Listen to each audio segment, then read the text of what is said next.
Antes de ceder el uso de la palabra a nuestros panelistas, déjenme, por favor, comentarles algo de lo que es la Escuela de Posgrado Gerens. La Escuela de Posgrado Gerens está respaldada por el Grupo Gerens, que tiene más de 21 años de experiencia en el rubro de consultoría y de capacitación. Ha sido la primera escuela de posgrado en el Perú, licenciada por SUNEDU, habiendo satisfecho los criterios de calidad académica y de investigación requeridos por la nueva ley universitaria.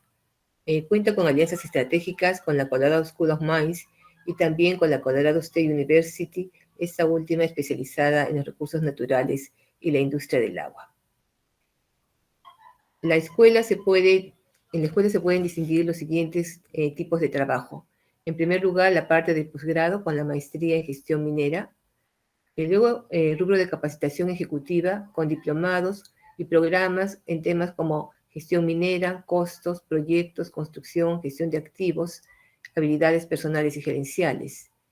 En cuanto a educación corporativa, desarrollamos cursos, talleres y programas a medida de los requerimientos de las empresas. En consultoría, trabajamos temas como gestión estratégica, procesos, organización, relaciones comunitarias, obras por impuesto.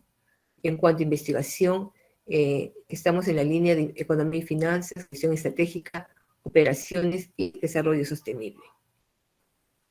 Como parte de los programas de capacitación ejecutiva, próximamente tendremos el programa de gestión de recursos hídricos en minería y energía.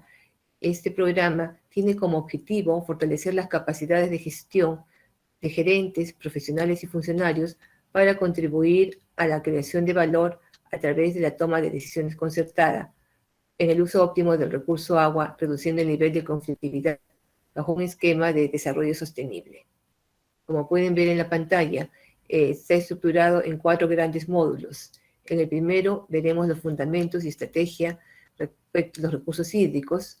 En el punto 2, cómo son los recursos hídricos en las operaciones, y allí a nivel de detalle podemos hablar del agua en el ciclo de vida de todo proyecto, cómo son los recursos hídricos en las operaciones. También conversaremos sobre la infraestructura hídrica y tecnologías de avanzada con enfoque sostenible. En el módulo 3, en las dimensiones social y ambiental, revisaremos lo que es la gestión social y los riesgos asociados en la gestión del recurso hídrico, y también los eventos hidrometeorológicos extremos y la tecnología verde. En el módulo integración veremos la dimensión económico-financiera de la gestión de los recursos hídricos, así como un trabajo final que les permitirá hacer tangible ese esfuerzo de estudiar este importante tema en la Escuela de Posgrado Gerens. Entonces, en el marco de este programa, nos complace presentar este conversatorio en gestión sostenible de los recursos hídricos. Para ello, queremos agradecer a nuestros panelistas. Están el doctor Christopher Bareiter, que es profesor asociado de Colorado State University. El doctor Bareiter es PhD en Ingeniería Geológica de la Universidad de Wisconsin en Madison. Es experto en Ingeniería Geotécnica y Geoambiental y profesor asociado de la Facultad de Ingeniería Civil y Ambiental en la citada universidad. Luego tenemos al ingeniero Aníbal Maita.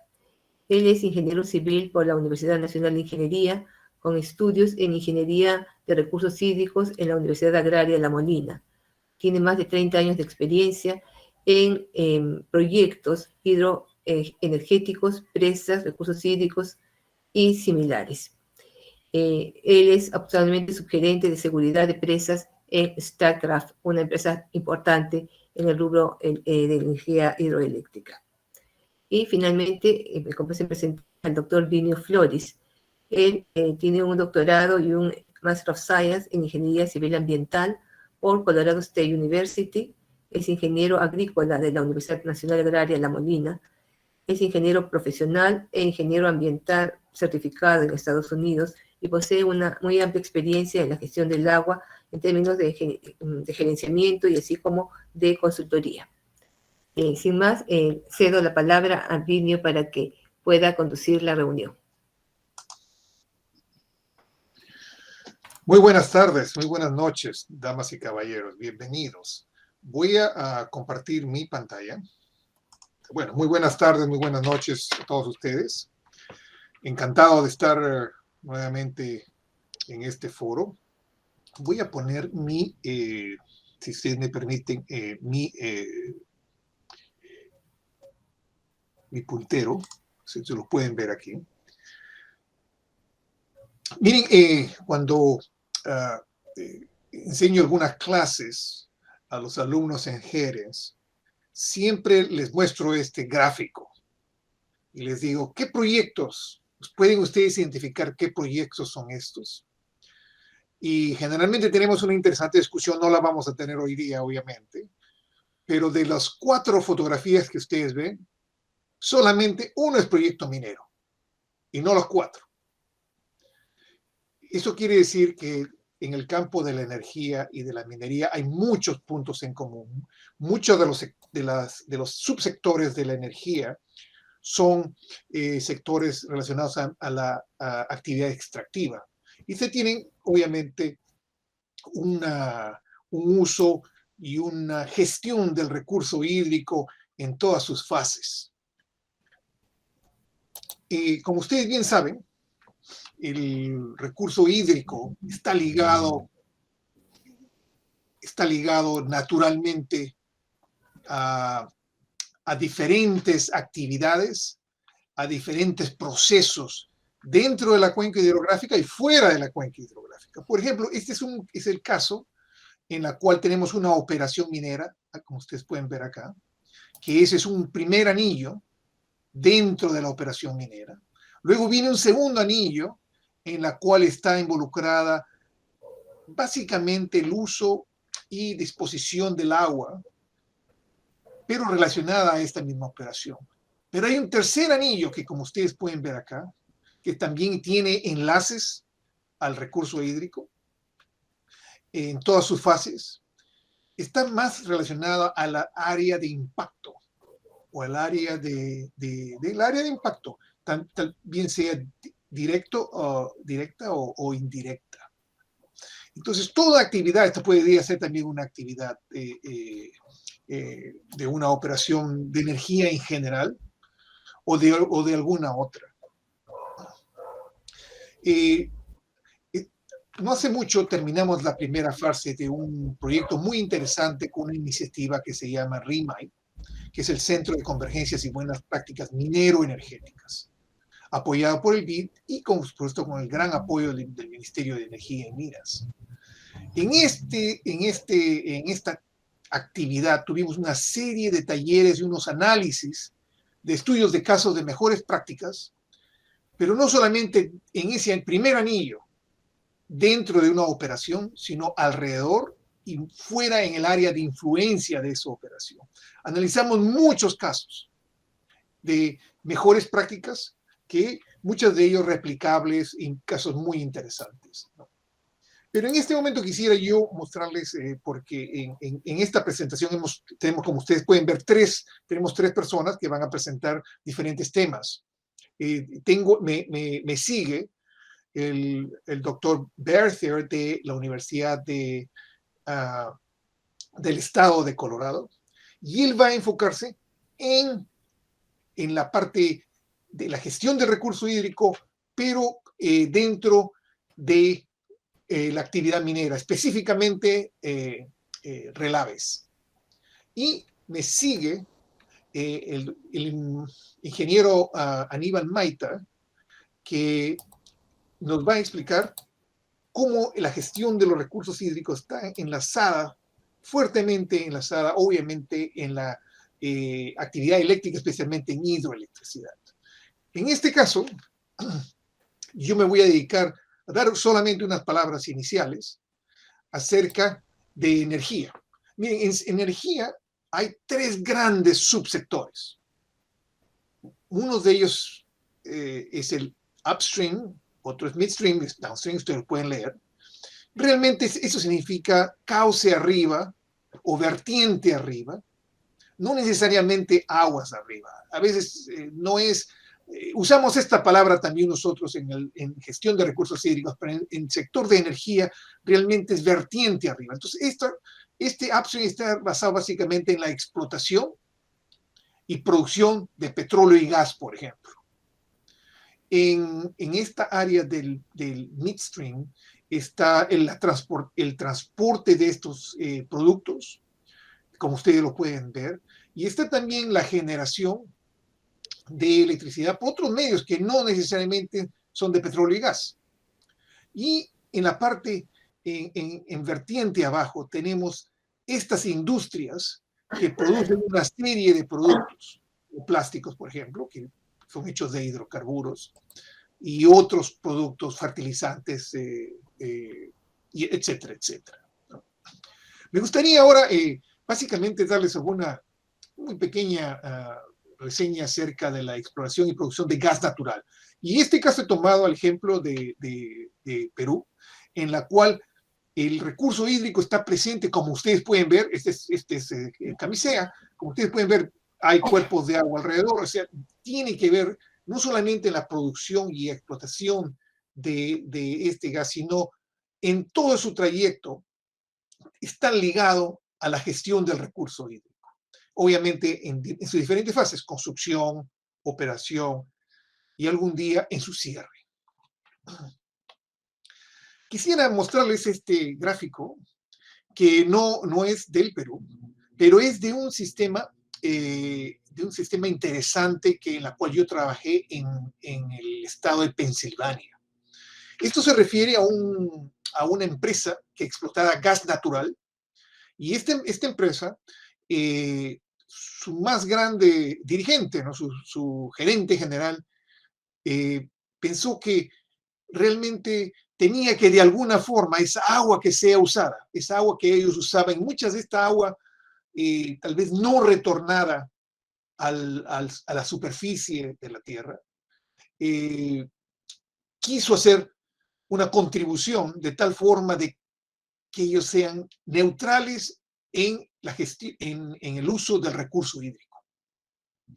Obviamente se inició en la empresa un fuerte sistema de reuso, una compensación operacional, o sea, hizo una serie de ahorros dentro de la parte productiva, pero lo que más me interesó, en la cual participé, fue la compensación conservacionista.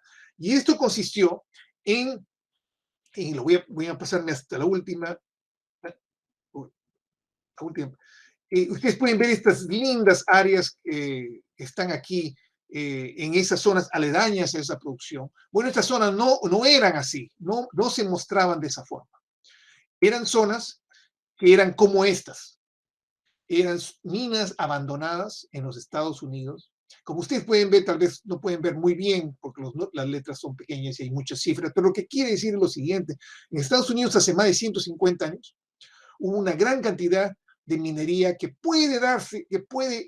en el Perú se puede análogamente comparar con la minería ilegal, que ha dejado pasivos, como ustedes pueden ver, de todo tipo, y que todavía no han sido remediados.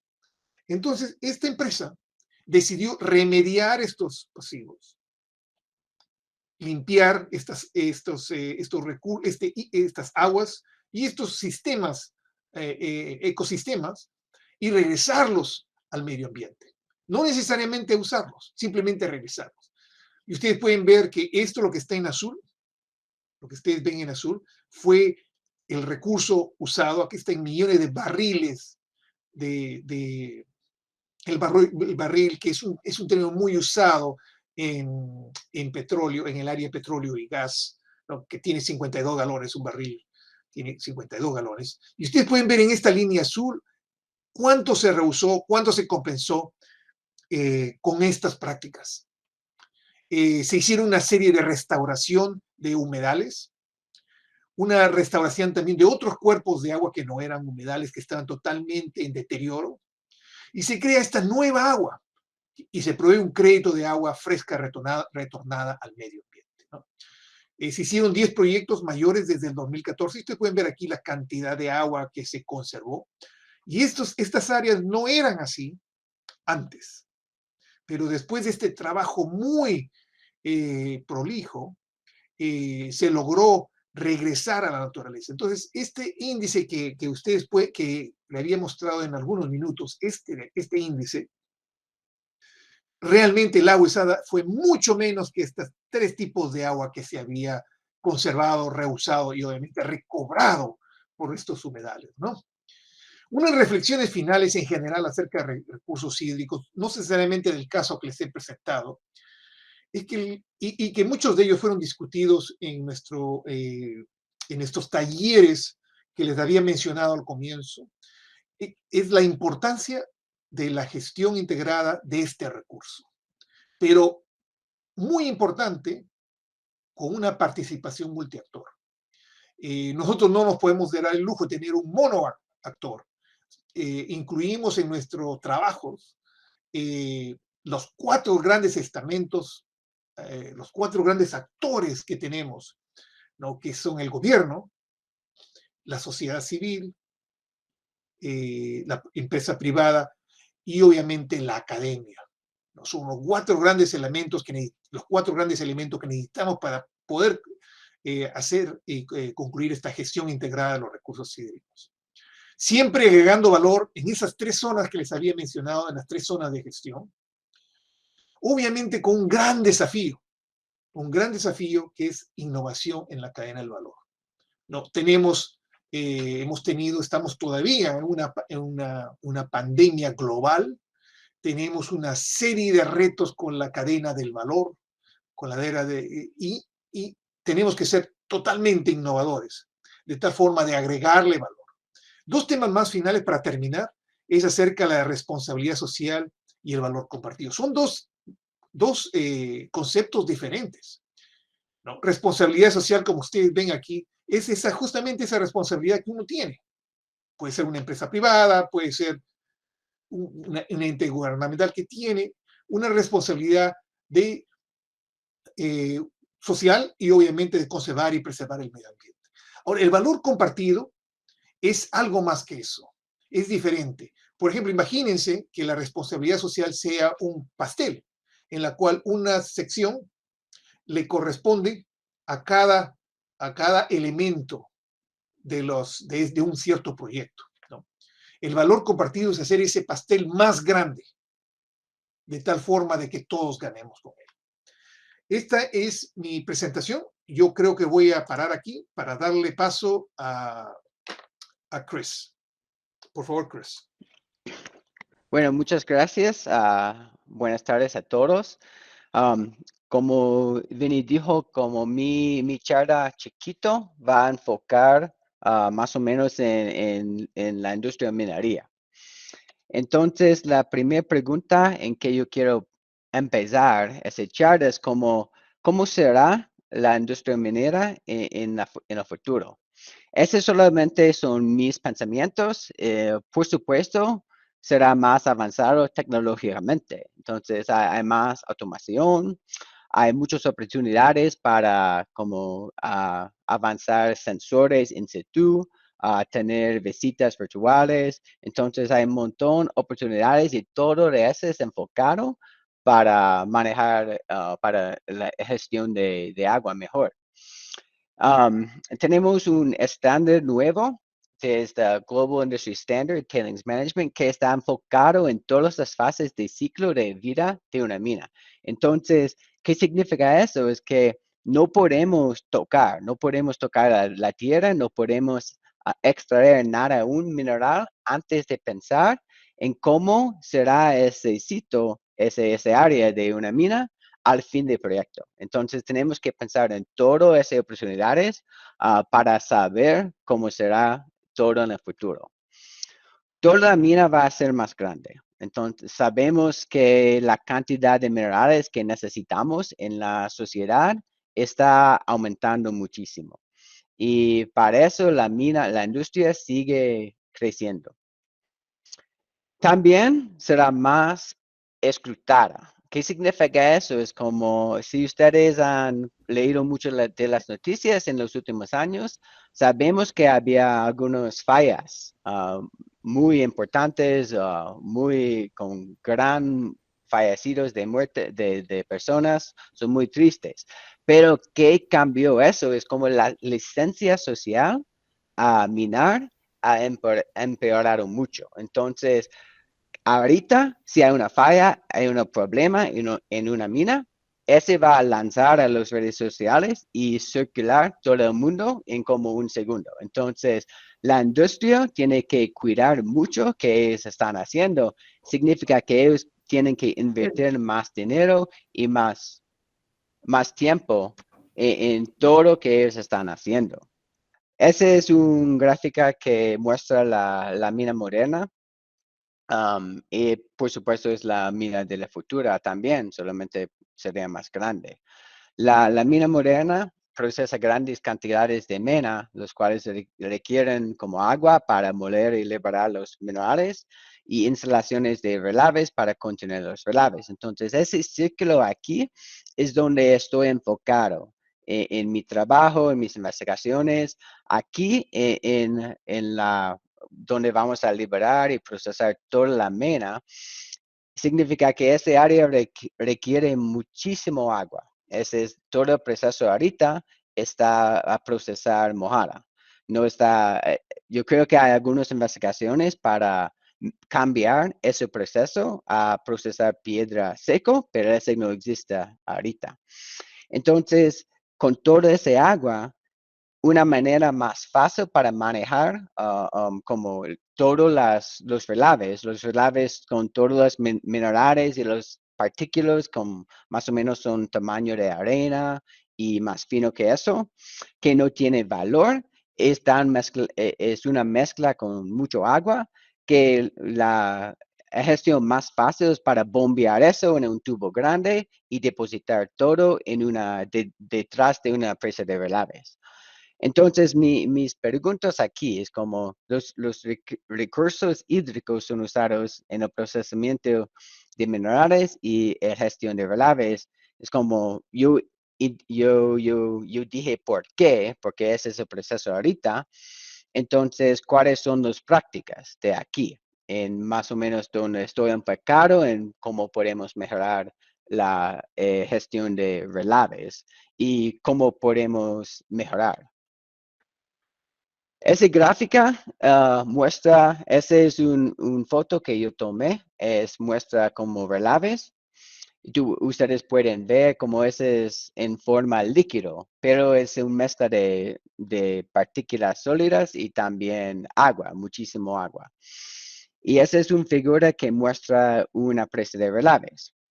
Entonces, si pensamos en relaves, tenemos que pensar en agua, porque ellos están acoplados. Entonces, sabemos que este proceso de gestión de relaves y agua funciona. Y si el diseño y las operaciones son buenos, entonces tenemos que preguntar por qué lo cambiamos. Y mi respuesta a eso es porque tenemos que mejorar.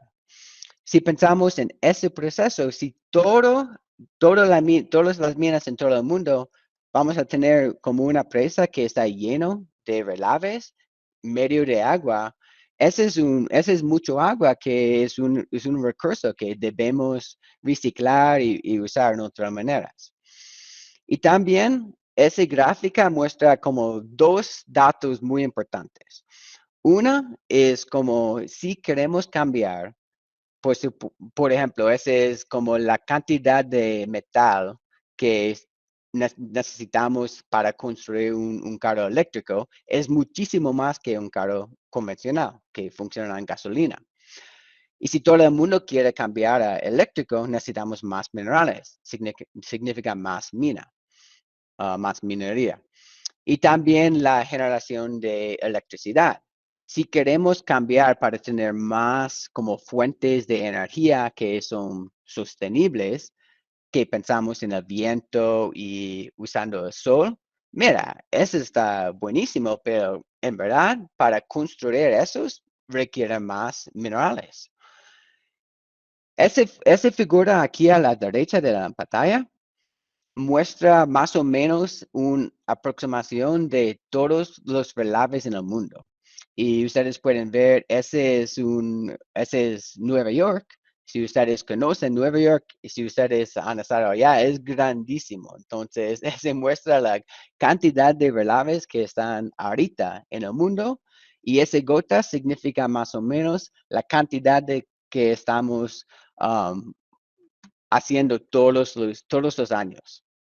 Y ese solamente va a crecer, ese tamaño de esa gota. Entonces, ¿necesitaremos más minerales en el futuro? Sí. Y eso significa más relaves. Significa, si vamos a tener más relaves, significa más agua y más estrés en el medio ambiente. Bueno, yo no voy a leer todo de esa pantalla para guardar un poco de tiempo, pero en mi especialidad, en mi trabajo, siempre tengo que pensar en cuáles son las mejores prácticas para la gestión de relaves y agua. Y que yo dije, no podemos pensar en solo una material, sólido o líquido, como es juntos. Entonces, tenemos que pensar en esas acopladas y manejar los dos mejor.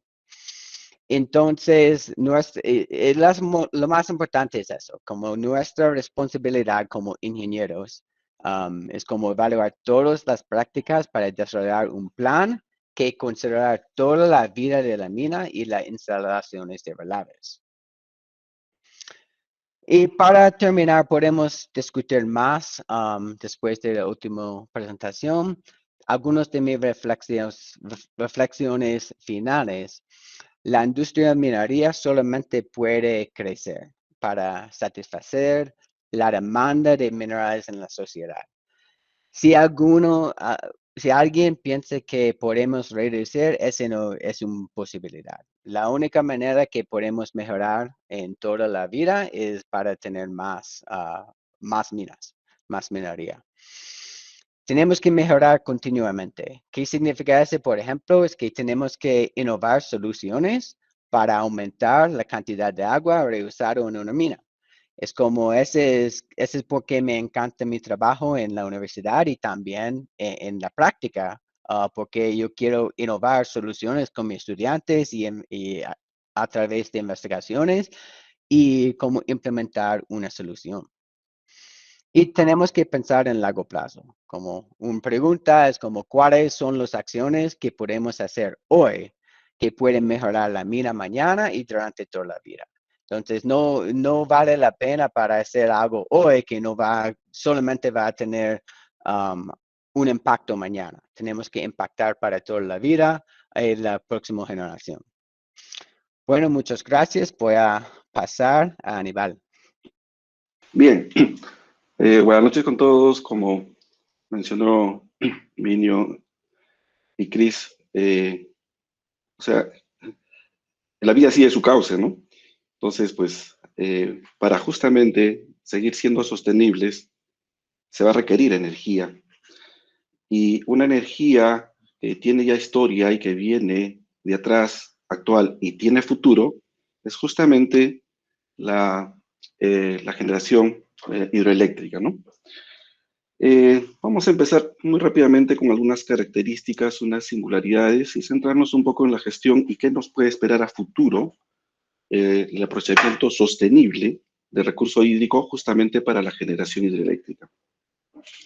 Las centrales hidroeléctricas usan la fuerza del agua, ¿no? Vale decir que tienen una captación, son conducidas, tienen una caída, un salto, y obviamente por la fuerza del agua y la altura, lo que se hace es mover unas turbinas, generar un campo magnético, eléctrico, y se genera la energía eléctrica. Por lo tanto, su uso es no consultivo, no se consume. Y ello tiene algunas características, ¿no? El agua obviamente es de vuelta tal cual se capta, salvo muy singularmente en algunos casos con 0.5 o 1 grado centígrado de incremento de temperatura. No vierte sustancias al río, ¿no? Solamente lo que capta lo devuelve, y tampoco utiliza combustibles, ¿no? Para tener una idea dentro de lo que es el Perú tiene el sistema eléctrico interconectado nacional, y quiero empezar por la gráfica que está aquí en la derecha, que es la capacidad instalada, ¿no? Lo que está en celeste es la capacidad instalada. El Perú tiene, el sistema eléctrico nacional tiene una capacidad aproximadamente de 13.3 gigawatts, de los cuales aproximadamente 40% es hidroeléctrica. Estamos hablando de 5.2 gigawatts. Sin embargo, y bueno, y gran parte de la capacidad instalada es térmica, ¿no? Que incluye gas natural, incluye principalmente gas natural. Pero ya en lo que es la generación en sí, la producción, vemos la gran diferencia, ¿no? O sea, casi el 60% es generación hidroeléctrica, ¿sí? Entonces, el Perú se mueve gran parte, en gran proporción, justamente por la generación hidroeléctrica. Últimamente están entrando energías renovables, principalmente lo concerniente a energía eólica y solar.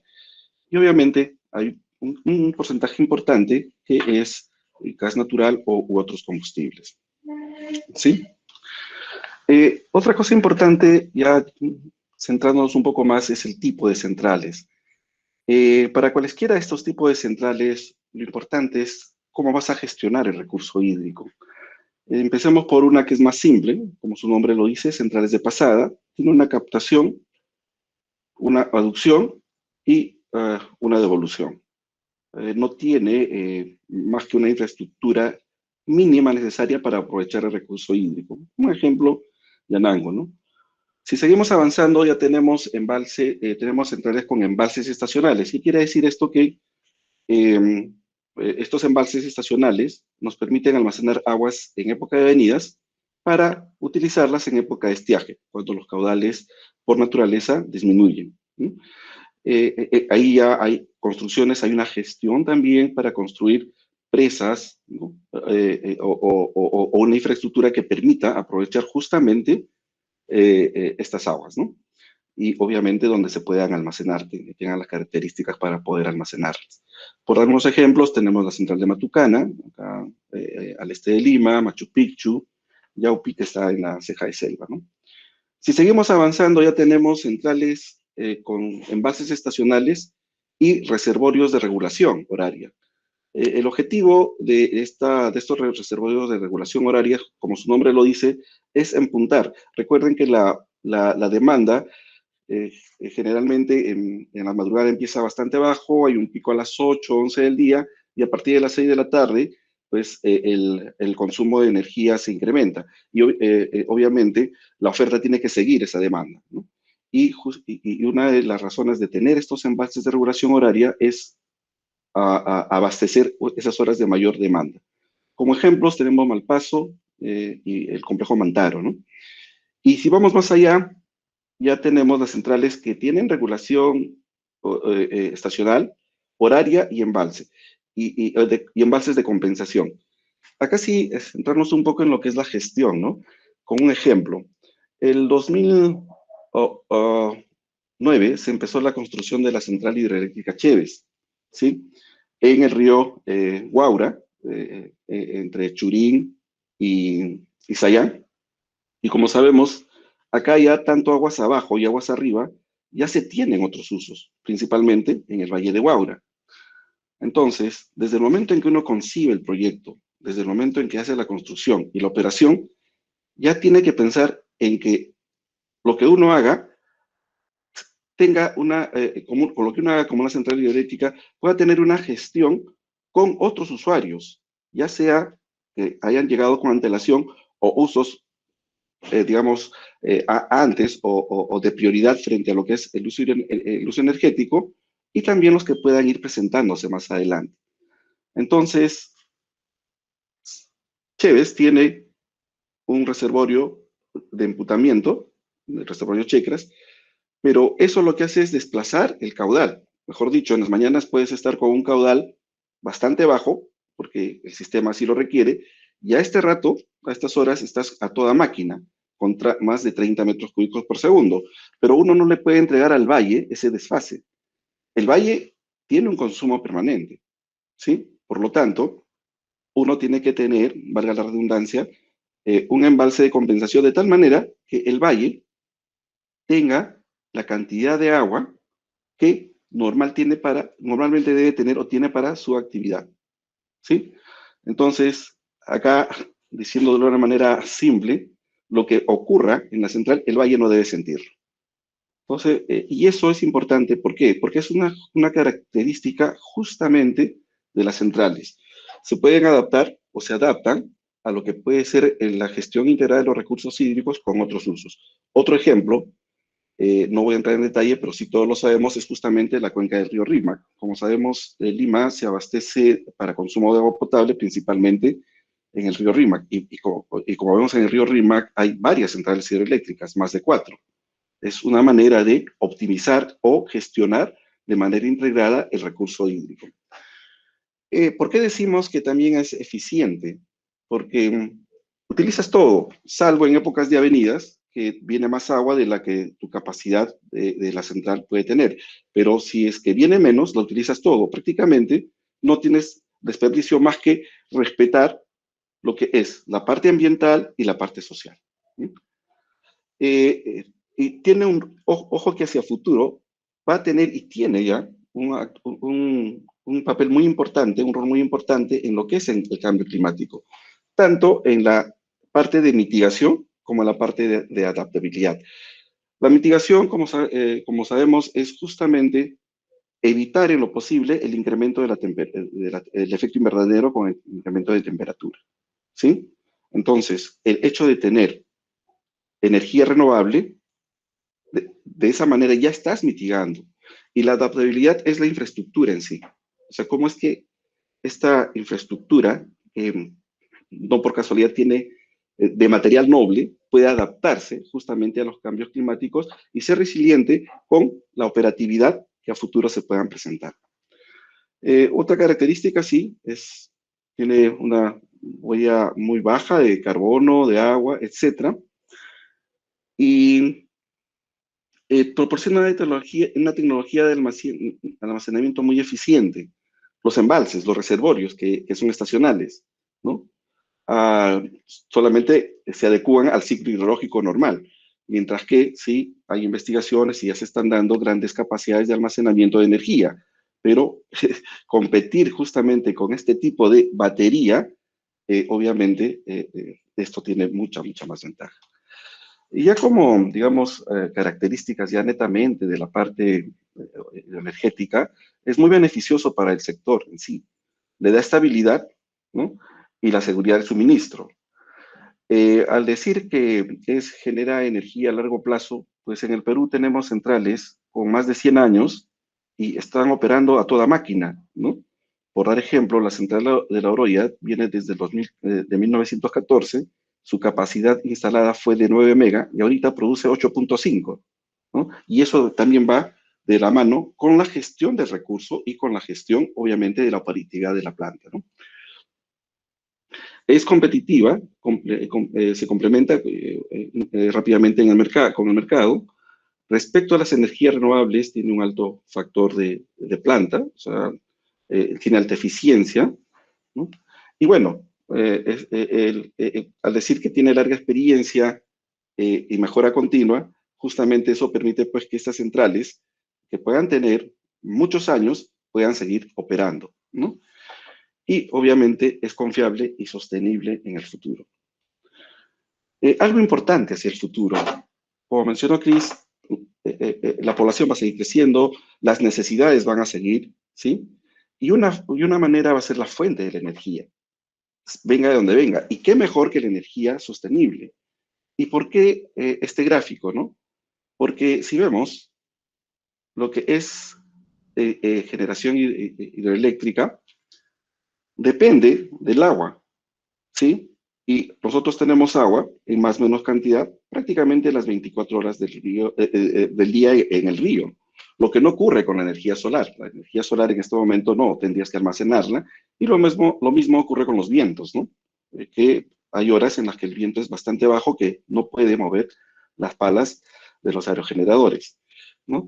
Obviamente hay biomasa geotérmica en el Perú, todavía no se tiene y obviamente tampoco se tiene lo que es maremotriz, ¿no? Y aquí apunta todo esto, y ya como reflexión final, en septiembre de este año se tuvo el Congreso Mundial de Hidroenergía, ¿no?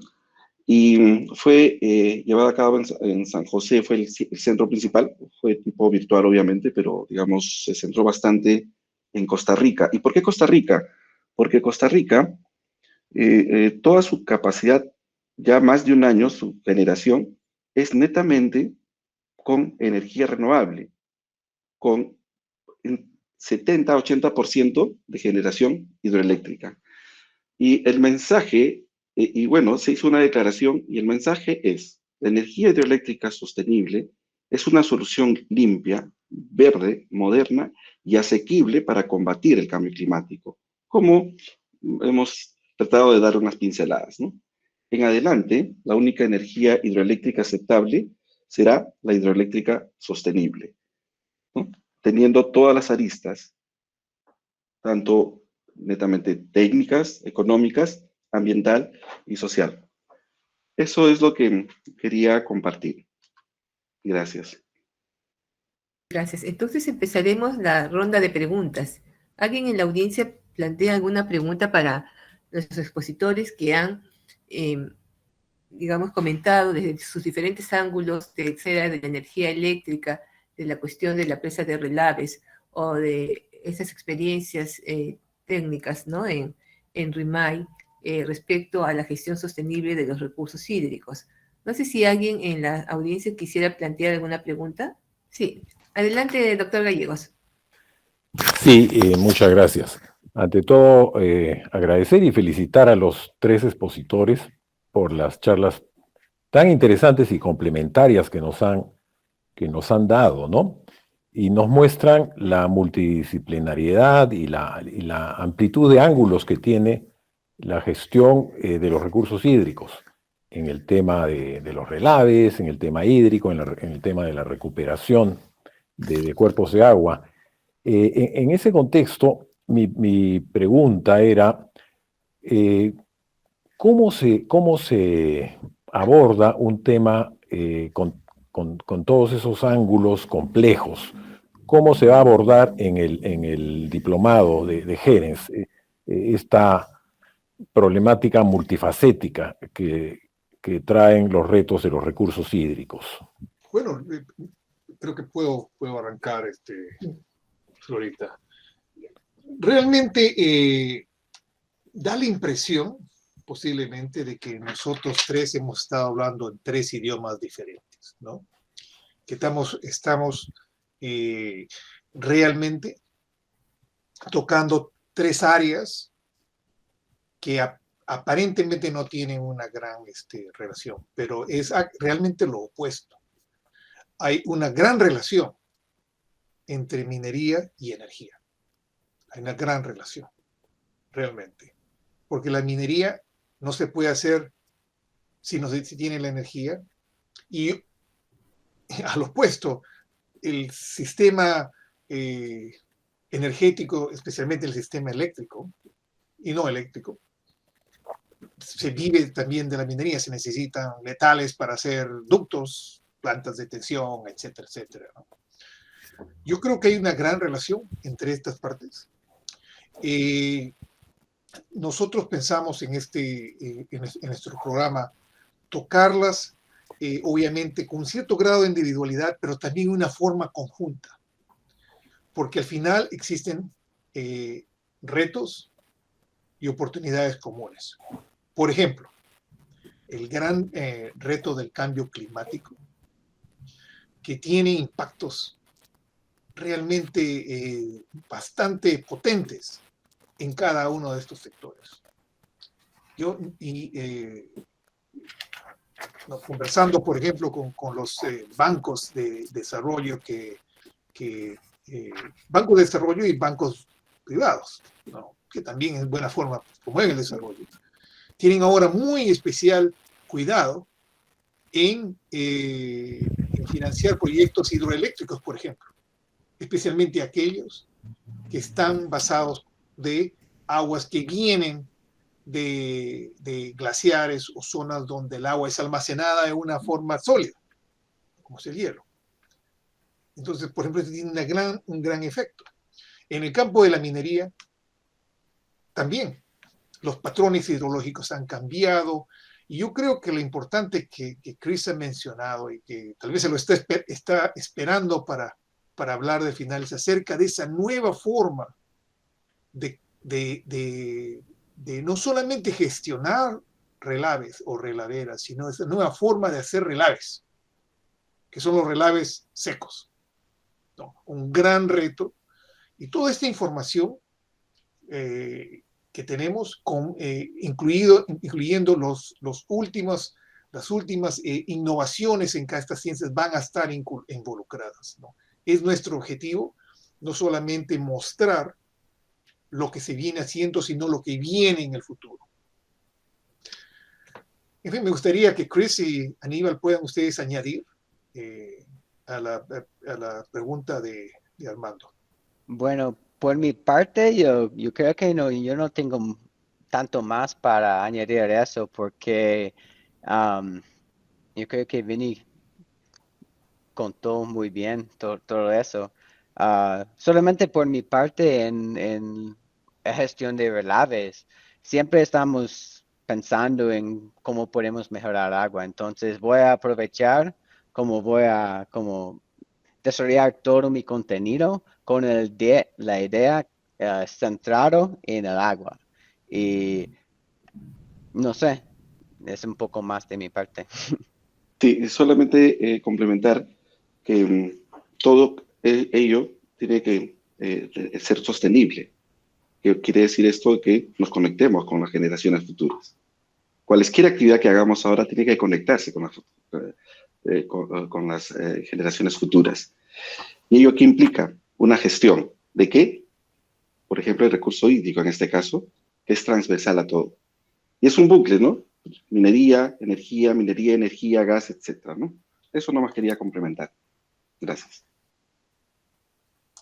Ahora, una pregunta, mira, esperamos más preguntas de nuestros invitados, los asistentes, Florita. Es interesante, pero hay áreas en el sector energía que nosotros lo llamamos están en transformación.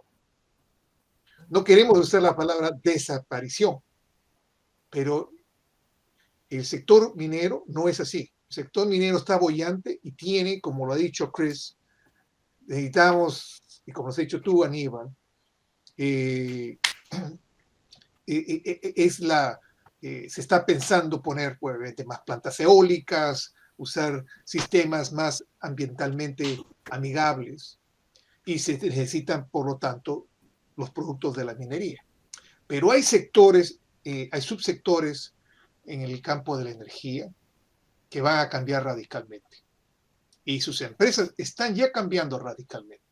Por ejemplo, las grandes empresas petroleras y de gas están en un proceso de transformación. Estuve leyendo, obviamente, diariamente lo que sucedía en Escocia. Y, por ejemplo, vi que las representantes de estas empresas de petróleo y gas eran mayores que de las delegaciones de Estados Unidos, por ejemplo, que tiene una delegación grande, o representantes, ¿no? Entonces, definitivamente están viendo, ¿no? Lo ven, yo creo, como una amenaza, pero también una gran oportunidad. Obviamente el gas natural está en el centro. O sea, el gas natural, obviamente sus emisiones no son tan severas como de otros hidrocarburos que se tienen que quemar, ¿no? Son mucho más amigables, ¿no? Pero definitivamente se van a tener que usar de alguna manera. Todavía vamos a tener que usar plásticos, hacemos explosivos, una serie de productos explosivos usados en minería, por ejemplo, ¿no? Vienen de los hidrocarburos. Entonces, es una industria que se tienen que transformar. Y por lo tanto, el recurso hídrico también se tiene que transformar. Estoy seguro que ustedes están de acuerdo conmigo en que el recurso hídrico, la gestión, tiene que transformarse, ¿no? Como decía Aníbal, reuso, por ejemplo, ¿no? Es un gran elemento. La línea, ustedes saben, en ciudades ustedes tienen ductos de diferentes colores para agua, desagüe. Bueno, hay una de un color especial, que es el color rosado para el agua reusada, que puede ser reusada con diferentes niveles, a nivel industrial, etcétera, etcétera. Ese es un sector en el cual todavía tenemos mucho por avanzar. Definitivamente van a haber van a haber otros cambios que van a hacer más eficiente el sistema en general y va a impactar el agua. Por ejemplo, el uso de baterías, ¿no? Las baterías que pueden almacenar energía eléctrica, por ejemplo. En fin, todo esto hace ver claramente que estamos en un proceso de cambio bastante acelerado. Pues hay objetivos concretos con relación al cambio climático, etcétera, etcétera. Y esto definitivamente nos va a hacer ver diferente cómo vamos nosotros a manejar el recurso hídrico. Gracias, Lidio. El señor Polo, levantó la mano. Señor Cayo, adelante. Muy buenas noches con todos. Mi especial saludo a los expositores, comenzando por Linio, Christopher y Aníbal. Un gusto poder escucharlos y poder enterarnos un poco más sobre este tema. Mi pregunta va en el siguiente sentido. ¿Cuál es la brecha que tiene nuestro país en la generación de energía eléctrica? ¿Y qué opinan respecto a la construcción de centrales en la Amazonía peruana? Ha sido un tema bastante tratado, discutido. Creo que valdría la pena tener una apreciación de parte de los expositores. Gracias. ¿Qué tal? Qué gusto escucharte, Cayo.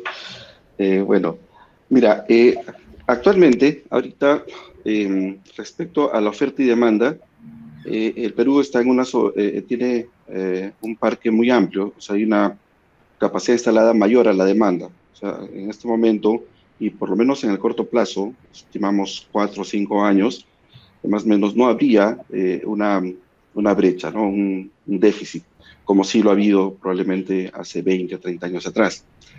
Si bien es cierto, eso se debe principalmente a que también tenemos la fortuna de tener el gas natural, el cual ha servido mucho para justamente instalarse centrales térmicas a gas natural, ¿no? Sin embargo, con el crecimiento del Perú, sí, pues también va a tener que crecer la oferta. Y la oferta se va a crecer principalmente con energía renovable. ¿Por qué? Porque los costos de energía renovable cada vez son más baratos y se integra mejor que antes. Si, digamos, anteriormente para tener un parque solar necesitabas unos costos sobre 40 o 50 dólares el megawatt hora, ahora puedes hablar con 30, y el Perú está en 24, 25, o sea, el gap es cada vez menor. Solar, ni qué decir. Entonces, hacia adelante, se espera más ello.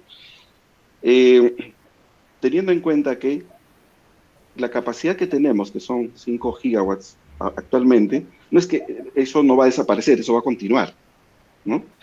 Y si bien es cierto, el Perú tiene un potencial total de 70 gigawatts, o sea, prácticamente 14 veces más de lo que ahorita tenemos como instalado en centrales hidroeléctricas, las centrales hacia la selva no están en el corto plazo, y a mi entender, si la energía renovable, cuyo potencial de solar y eólica supera los 50 gigawatts, ¿no?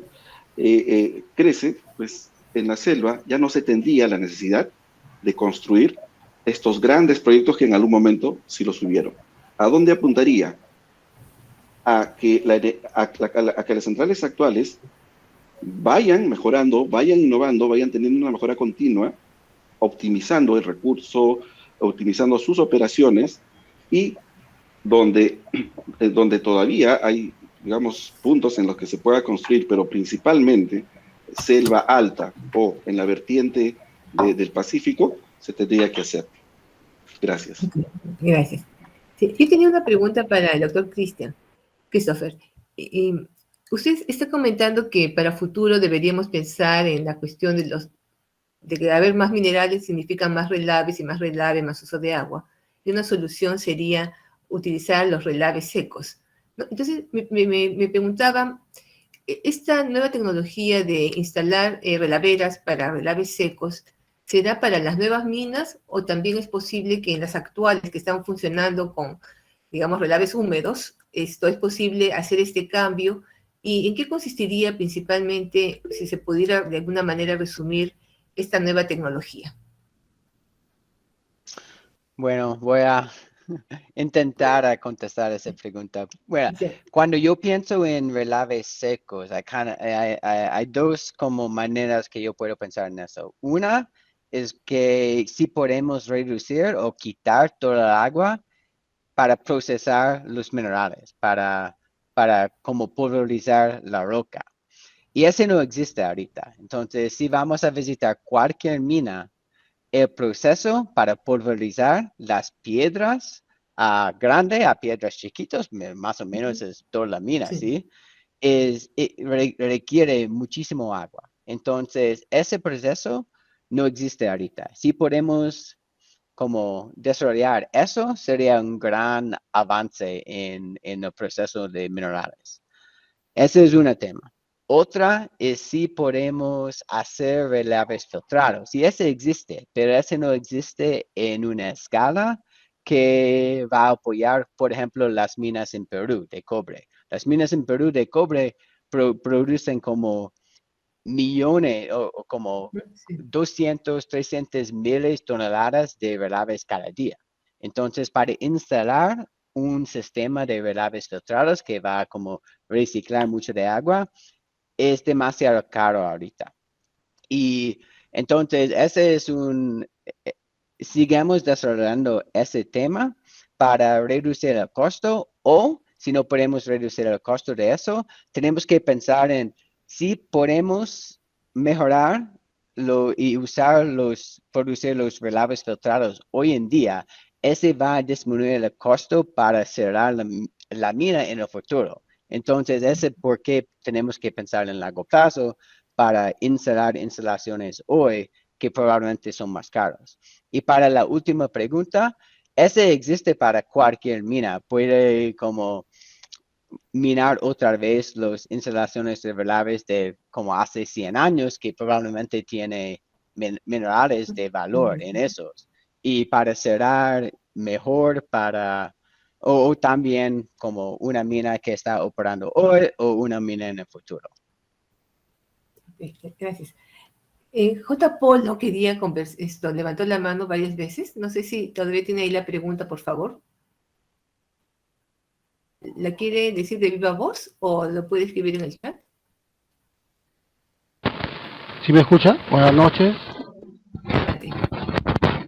Sí, solamente quería hacer una pregunta. Sí, en el tema, si se va a tocar la afectación a la calidad de recurso hídrico, ¿no? En el caso del agua, en cabecera de cuenca. Bueno, estas son consideradas pues, como zonas intangibles. Gracias. Bueno, yo creo que puedo decir un par de palabras al respecto, ¿no? Realmente,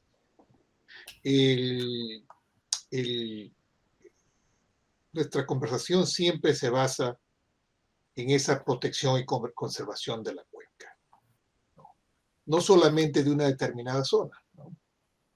Las cabeceras de cuenca, que es un término realmente bastante genérico, ¿no? Algunos lo definen de una forma diferente, pero que son obviamente importantísimos, porque muchas de ellas, no todas, se origina, ¿no? Es donde se capta la mayor precipitación. Pero también tenemos una zona, que es la zona media de la cuenca, ¿no? La zona media de la cuenca, en donde se generan los nutrientes para todo lo que nosotros, la vida que vemos nosotros en esos lindos valles, ¿no? Esos nutrientes vienen de la zona media. Y la zona final de desembocadura de la cuenca es una zona donde están los estuarios, donde comienza y termina la vida, realmente. Entonces, cuando alguien, como este caballero gentilmente lo pregunta, yo realmente, no solamente personalmente, pienso que la conservación y la protección debe ser solamente de una zona. Si queremos tener una visión integral, debe ser de toda esta cuenca. No podemos dividirlas. Damos la palabra entonces a Freddy Olivo, que levantó la mano, a ver si puede comentarnos brevemente, plantear su pregunta. Sí, ¿cómo está? Buenas noches. Bueno, un primer momento, en primer lugar, felicitar a los dos panelistas. Obviamente han tocado temas de interés y de mucha relevancia en esta época. Yo quería hacer una pregunta enmarcado más al tema del reuso de las aguas, ¿no? Y si bien es cierto, en todos los sectores tenemos grandes demandas, poniendo ejemplos muy palpables, muy de cerca, las poblaciones, desde el pueblo más chiquito a la ciudad más grande, tienen ese gran problema del tratamiento de las aguas. Entonces yo creo que ahí tenemos materia o material o materia prima, se podría decir, como para tratarlos y volverlos a utilizar esa agua. Tengo una pequeña experiencia en Ica de un fondo X que financió una planta de tratamiento a un sector y esa agua que ellos lo tratan, lo llevan a sus campos para ser utilizado nuevamente. Entonces yo creo que ese tipo de experiencia debe ser replicado y no sé si de repente alguno de ustedes hayan visto o hayan escuchado o estén trabajando en ese tipo de proyectos. Me alegraría mucho de repente tener una buena noticia, algo halagador, porque también, si bien es cierto, se está haciendo ese tipo de usos, pero no tenemos la reglamentación, no tenemos los LMPs o los SECAs para el reuso de esas aguas. Artesanalmente se está haciendo en zonas rurales, también he visto. Entonces, quisiera saber un poco más de ustedes que están metidos en el tema, si tenemos algún avance sobre este tema. Muchas gracias. Mira, por mi parte, en relaves, en todos los residuos mineros, siempre intentamos reusar toda la agua adentro de la mina, porque, mira, los aguas que estoy involucrado es agua que es como agua, es un poco contaminado. Entonces, si el agua llega a la mina, vamos a intentar manejar todo adentro, porque para permitir ese agua salir de la mina, tenemos que implementar un tratamiento. Y si hay una, no sé, una comunidad que está alrededor, típicamente una mina quisiera como implementar un planta de tratamiento para ayudar a esa comunidad mientras ellos usan mucho de esa agua como en el área. Entonces, el tema de reuso es muy importante, especialmente donde yo trabajo, que estamos, el agua que más o menos es adentro, como está contaminado con los residuos mineros. No sé si yo contesté bien, pero Sí. eso es que yo Yo entendí. creo que sí. Sí. Yo tengo una gran experiencia, y lo digo modestia, en lo que dice el caballero que acaba de mencionar, ¿no? Recuerdo desde muchos años atrás cuando recibí generosamente una beca para trabajar con la Agencia de Protección Ambiental Americana, y trabajamos unos 8 proyectos usando humedales construidos, ¿no? Yo ya había trabajado justamente en el reuso de aguas, aguas residuales, generalmente domésticas e industriales, que pueden ser pretratadas, en el caso de industriales, y luego tratadas apropiadamente y ser usadas para diferentes usos. Ahora, no solamente es el agua limpia o tratada que se puede usar, son los productos que se obtienen, por ejemplo, los biosólidos. En el caso de aguas residuales para uso humano, que tiene un gran beneficio como fertilizantes. No tienen un gran, dicho eso hay que decirlo, no tienen un excelente valor económico, pero sí tienen un gran valor ambiental y social. Y en otros países existe, obviamente, hace décadas, en Estados Unidos, esta legislación de los biosólidos, por ejemplo, existe yo diría, por lo menos 50 años. Y son usados en agricultura de diferentes tipos, ¿no? Hay diferentes calidades de biosólidos, ¿no? Pero definitivamente el agua puede ser usada con estos usos. Pero tenemos otros retos. Por ejemplo, y uno de los grandes retos que tenemos en el uso de agua poblacional es el uso de elementos farmacéuticos, por ejemplo, que el tratamiento tradicional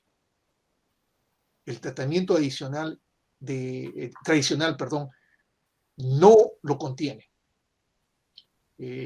Hormonas, productos que no se descomponen en los cuerpos al ser ingeridos y después son excretados, se vierten a estas aguas.